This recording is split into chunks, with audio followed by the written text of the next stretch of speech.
Hello, fellow traders. 'Tis I, TheRumpledOne, coming to you on Tuesday, October the 21st. The year is 2025. Let's talk trading stories. These videos are for educational purposes only. Your results may differ from mine. As always, have your risk management in place, just in case the story that you're telling yourself doesn't work out. That way you don't lose any more than you're willing to lose on any one trade or during any one trading session.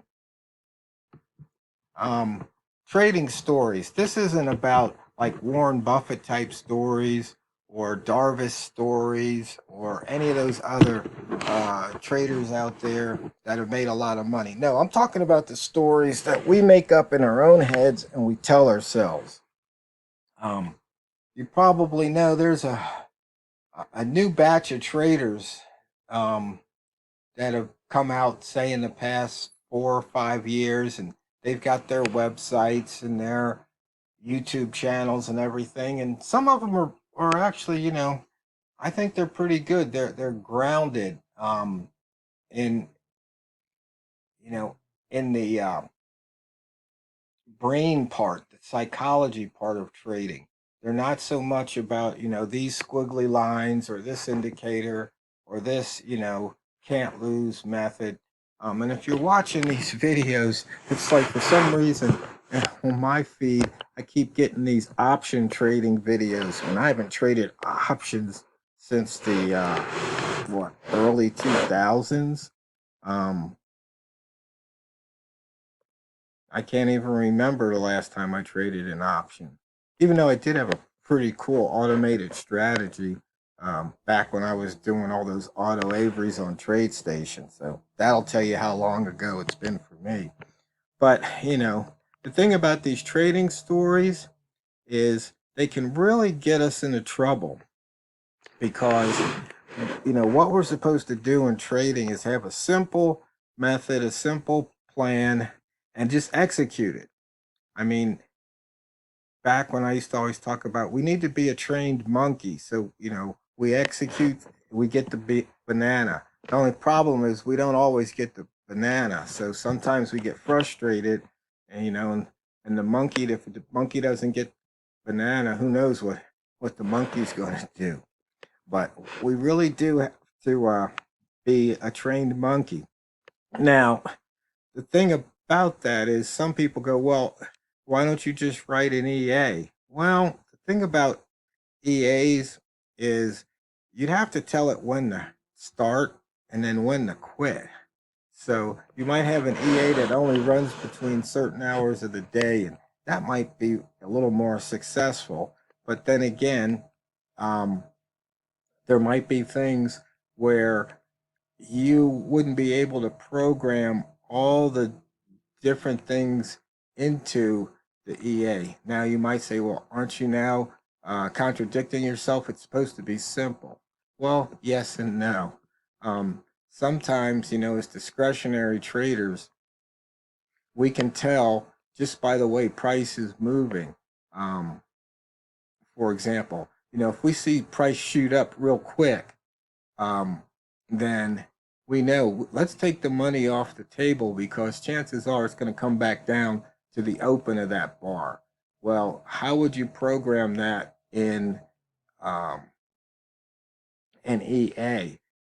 Are you going to time between ticks?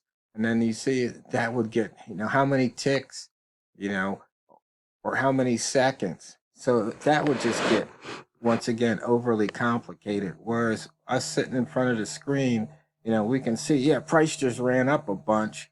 So we should probably, exit this trade. And that's just, one of the things. And then I also saw something that I never heard of before. They called it if I remember correctly, it was the 357.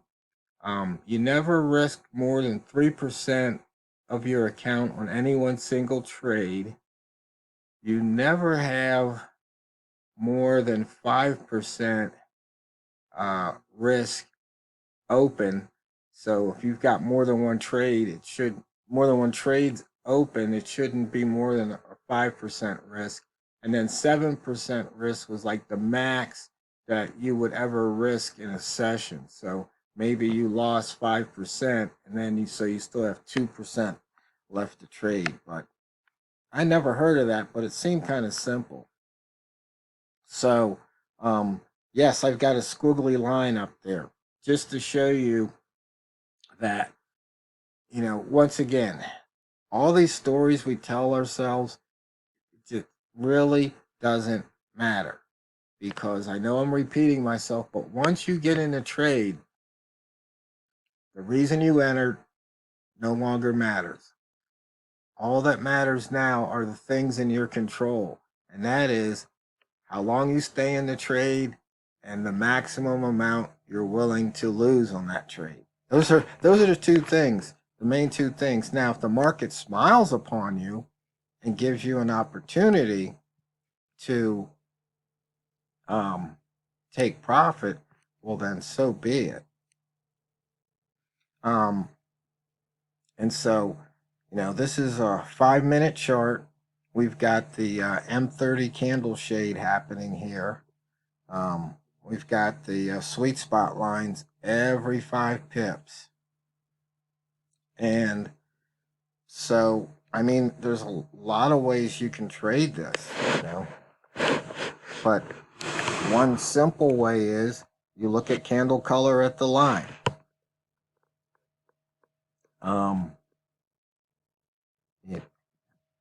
The only thing is, candle color at the line, you might not want to trade against the M30 candle color. So when the candle colors, when you have white and green, you have bull candles on those 2 time frames, you might want to go long. When you have black and red, you might want to go short. Now, and with the squiggly, that's just an added. If it closes below this M5 indicator 2 or EMA 5, then you might want to go short. And if it closes above it, then you might want to go long. Real simple. And that's all you need. And so what's the squiggly? That's just the bias. What's the candle colors? Once again, just the bias, trade direction. Which direction should we trade? So you can see here, you've got the EMA 2 or indicator, or EMA 5 or indicator 2 heading to the north. You can see this closed above it. So if you took that next trade, you might have had a little pain, or most likely, I think it kept going up and then came down. So right here, you just got to close above it. So you've got close above, indicator 2 in your favor, but what are you doing? You're swimming against the M30 candle color. So to me, that would probably be a pass if you're using all these, because you can see here it hit the line and then it pulled back.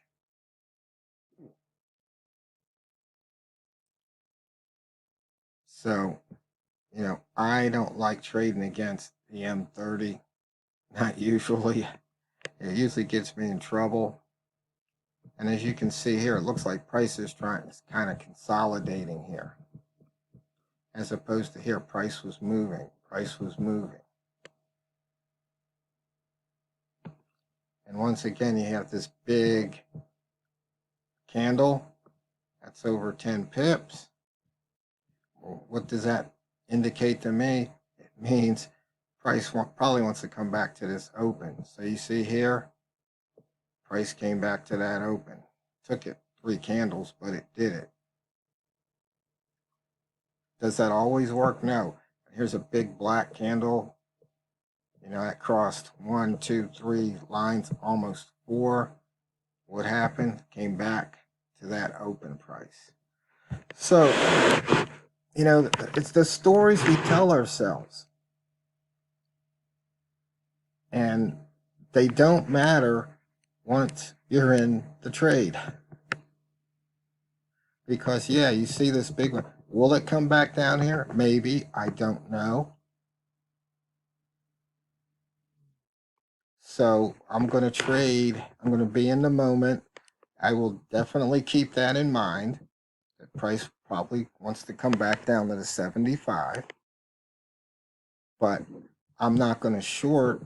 Why? Because we've got indicator 2 heading up.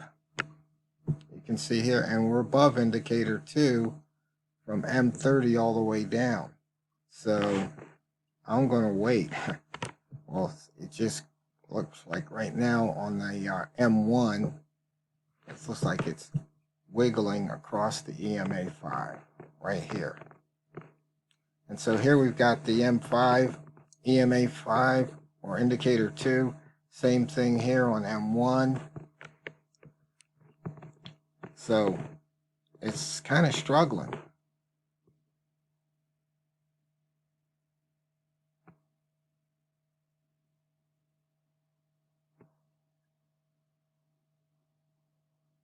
So we got a new M1.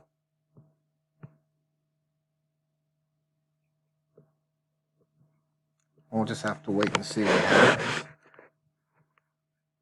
And the thing about trading, we talk about discipline, we talk about focus, and the one thing is what we don't talk about too much are habits. And you see, as humans, we are creatures of habit. And so every time you do something, that reinforces that habit. And you think about it, that's how you learn, through repetition. And so what happens is you start to learn something. The first few times you're not that good at it. And so you might get frustrated. But if you stick to it, sooner or later, you start to get a little bit better. So long as you're practicing what you're supposed to be practicing. So long as you're doing it, according to the rules. You might not be that good at it, but you're doing it. And then one day, boom, it's like, whoa, I can finally do this. And so you've built that habit. But if you take an honest evaluation of self, as Robert Ringer would say, if you look at your trading, you probably see you've got some habits that you built that aren't serving you well. Bad habits. And those are the ones you have to eliminate. And you do that by knowing what they are. You write them down, and maybe you post it, maybe you use a My Notes on your screen, but you just have to say and then follow it. And then all of a sudden, you create this new habit, this habit that works in your favor. So for example here, we're above indicator 2 for M5.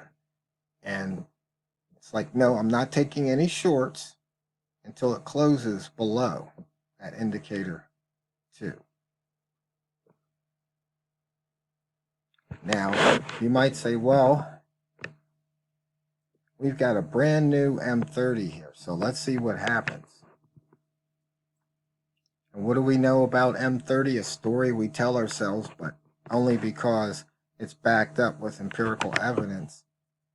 Price likes to cover M30s. And so it might come up here and cover that previous M30, or price could come down and cover this previous M30. Don't know. But it's a story we tell ourselves. But that's why we have to have our risk management in place. So if that story doesn't pan out, then we don't lose more than we're willing to lose. That's trading. Because, if you win more or win bigger than you lose, over time you're going to be moving ahead. And that's one of the tricks. So, fellow traders, let me know what you think about that. And I want you to always remember and never forget, it's not what you trade, it's how you trade it. So go out there and drain the banks. This is the Rumpled One, over and out.